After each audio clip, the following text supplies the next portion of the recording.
সত্যি আমি পড়বো ঠাকুর? পারবো আমি পড়তে? ঠাকুর, আমি নয় তোমার কাছে ফার্স্ট টাইম, উনি তো নন। ওনার কথাটা শুনে নাও না, ভর্তি করিয়ে দাও না কলেজে। ঠাকুর, ওই মেয়েটা আমার জন্য তোমার কাছে নিজের ইচ্ছেগুলো জলাঞ্জলি দিয়ে প্রার্থনা করে গেল। সেই ইচ্ছে যেন জলাঞ্জলিই যায়। ওকে পড়তে দিও ঠাকুর, অন্তত পড়াশোনার মর্মটা ওকে বুঝিও।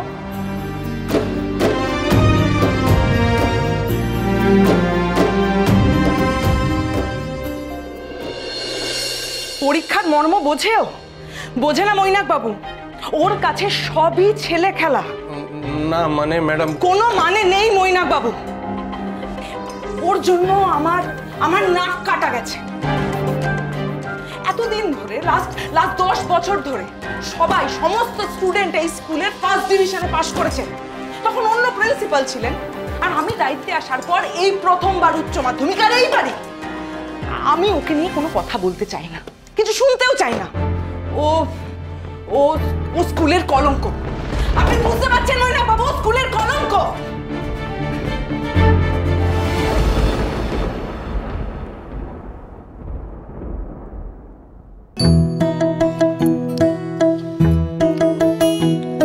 বাবারে, আমি আর পারছি না, আমি আর উঠতে পারছি না। ও বাবা, অনেক খেয়ে ফেলেছে, একেবারে হাঁসফাঁস করছে। দেখো মা, দেখো ওনাকে ডায়েট করে। ওরে জন্মের শোধ খেয়ে তুই তো নড়তেই পারছিস না।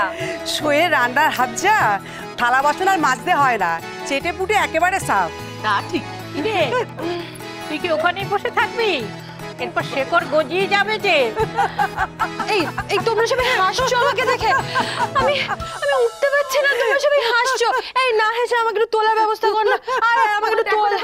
কাণ্ড দেখো, আমাদের ওপর রাগ দেখি লাভ কিছু না। নিজের ওজন বুঝে খেতে পারতিস, দোষটা তো তোর। অমনি আমার দোষ? মোটেও আমার দোষ না, সব দোষ ওই বড় বৌদি। এমন রান্না করেছে যে খাওয়া শুরু করলে আর থামাই যায় না। যেমন পাবদা তেমন চিংড়ি। আমি আর পাচ্ছি না। এই বাই দ্য ওয়ে, ওই বড় বৌদি গেল কোথায় বলতো? কোনো পাত্তাই নেই তার। ও বড় বৌমা, কোথায় গেলে? পুজোয় বসলে নাকি? আমাদের খেতে দেবে না? গেল কোথায়? কাজল, ও কাজল, তুইও কি উধাও হয়ে গেলি নাকি? আসছি। হা কপাল, দেখেছো? এটা বাসন কোসন তুলে নিয়ে গেলাম, 1 ঘন্টা হতে চললো, আর তুমি এখানে এখনো থেবড়ে বসে আছো। চলো ওঠো দেখি। আমাকে আবার জায়গায় রাখতে হবে, নাহলে বড় বৌদি দেবে দুঘা। দুঘা দেবে, বেশ করবে। কিন্তু সে গেল কই? ফোন নিয়ে যে ঘরে গেল, আর তো এলো না। তার কথা আমি কি জানি? সে গেছে হয়তো পেছন দরজা দিয়ে কোথাও। পিছনের দরজা দিয়ে? বড় বৌদি হঠাৎ করে পিছনের দরজা দিয়ে কেন বেরোতে যাবে? বম্মা কি স্কুল স্টুডেন্ট নাকি যে ক্লাস কেটে পেছনের দরজা দিয়ে বেরোবে? সামনে দিয়ে গেলে তো তোমরা একটারই প্রশ্ন জিজ্ঞেস করবে, কোথায় যাচ্ছ, কেন যাচ্ছ? তাই পেছনের গেট দিয়ে গেছে হয়তো। এই বড্ড বার হয়েছে। বড় বৌমা আশকারা দিয়ে একেবারে মাথায় তুলেছে। আমরা কি করব না করব সেই কৈফিয়ত তোকে দিতে হবে। টুবান, এই রুবি, দেখ তো তোর বাবা কোথায়? কোথায় যাচ্ছে? মেজদা বাড়িতে নেই, আর সারা বাড়ি আমি খুঁজে এলাম, বড় বৌদিরও কোনো পাত্তা নেই। বলি আয় বস, আয় আয় আয় বস। না না, তুমি না আর বসবো। বড় বৌমা সত্যি সত্যি পেছন দরজা দিয়ে বেরিয়ে গেল, আমায় না জিজ্ঞেস করেই। হ্যাঁ মা, বাড়িতে এত আত্মীয় স্বজন, সবার সামনে এইভাবে রাগ দেখিও না। তুমি না সারা জীবন স্কুল মিস্ট্রেসে রয়ে গেলে। সে নয় দেখালাম না, এতগুলো লোক রয়েছে, কে খেতে দেবে আমাদের? কারোরই তো খাওয়া হয়নি। কেন? কাজল আছে তো, মাছ ভাত ডাল তরকারি সব একসাথে ঢেলে দেবে। আবার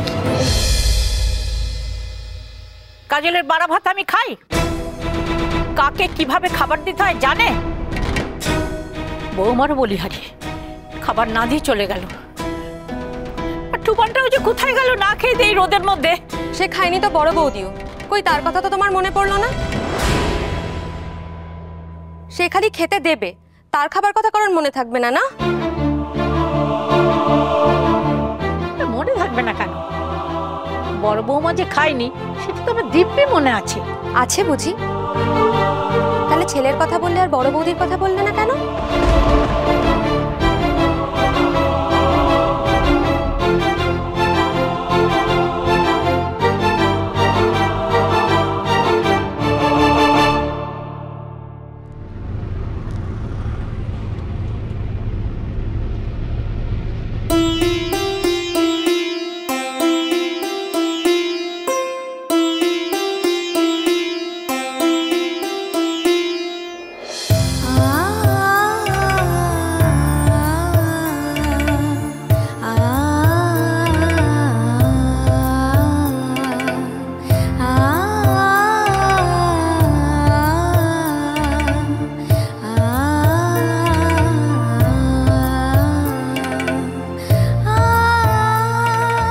যদি এত খিদে থেকে থাকে না, আপনি কলেজে ভর্তি হয়ে যান।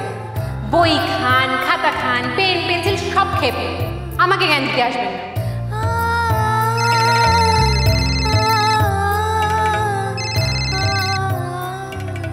এই জাস্ট পৌঁছালাম রে। দাদা একদম ঠিকঠাক আছে, তুই শুধু শুধুই। আস্তে আস্তে আস্তে কথা বল, তো দাদা যদি জানতে পারে আমি ফোন করছি আবার রাগারাগি করবে কিন্তু। আরে না না, বাইরে এসে কথা বলছি। বলছি শোন না, ফেরার পথে কোথাও একটু খাওয়া দাওয়া করে নিস, খালি পেটে থাকিস না যেন। আর তোর দাদার কিন্তু খাওয়ার পরে ওই একটা ওষুধ আছে, ও জানে, খেয়ে নিতে বলিস। এই শোন, তুই ঠিক আছিস তো? খুব খিদে পেয়েছে জানিস তো, বই খাতা পেন পেন্সিল সব কিছু খেতে ইচ্ছে করছে। ইস, আমার বউঠানটা শেষে ছাগল হয়ে গেল রে। রাখছি। ছোটবেলায় বই পড়তে পড়তে খাবার খেতাম জানেন, ডান হাতে ভাতের গড়াস আর বাঁ হাতে বই। একবার কি হয়েছিল জানেন, খেতে খেতে গলায় কাঁটা ফুটে গেছিল, না দেখে খাচ্ছিলাম তো। বাবা বলেছিল বই পড়াটাই তোর গলার কাঁটা হয়ে দাঁড়ালো রে মা। কিন্তু এখন বুঝতে পারি বই না পড়াটাই আমার গলার কাঁটা হয়ে দাঁড়িয়েছে। প্রত্যেক মুহূর্তে খচখচ করে জানেন। কি করে এই গলার কাঁটা তুলে ফেলি বলুন তো? লোকেশন এসে গেছে ম্যাডাম। ও এসে গেছে।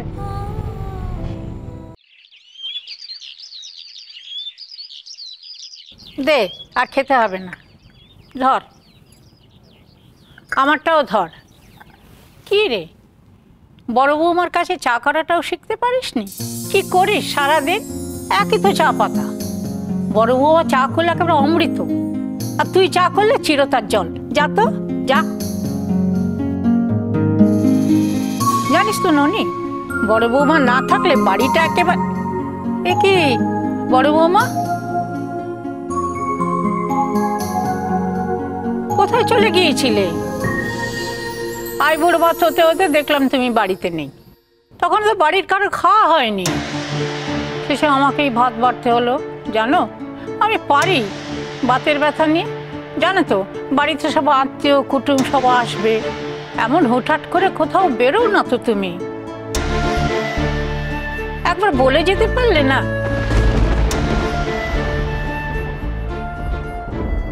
কি মুশকিল, আমি কি বাচ্চা নাকি? কোথায় যাব কখন যাব সবকিছু বলে যেতে হবে? রুমকি দিদারা যখন বেরোয় তখন তোরা বলে যায় না? শোনো, মেয়ের কথা শোনো একবার। এই মেয়েকে নাকি আমি বিয়ে দেব। হ্যাঁ বলি, এত চ্যাটাং চ্যাটাং কথা কোন শ্বশুর বাড়ি সহ্য করবে শুনি? শ্বশুর বাড়ি যখন যাব তখন তো আমি বড় হয়ে যাব, আর বড়দের তো কৈফিয়ত দিতেই হয় না।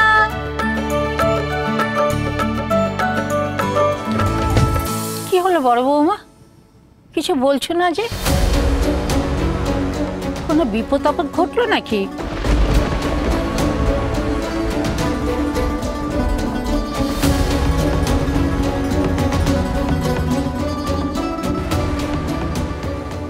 আমি যা চাই তুমি আমায় দেবে? কি চাই তোমার? কলেজে পড়তে চাই। বড় বৌমা কি এমন বললো যে হাসিই থামছে না? ও নাকি কলেজে পড়বে? এই বুড়ি বয়সে কলেজ, ভাগ্যিস বলেনি এই বয়সে সার্কাসের জোকার হব।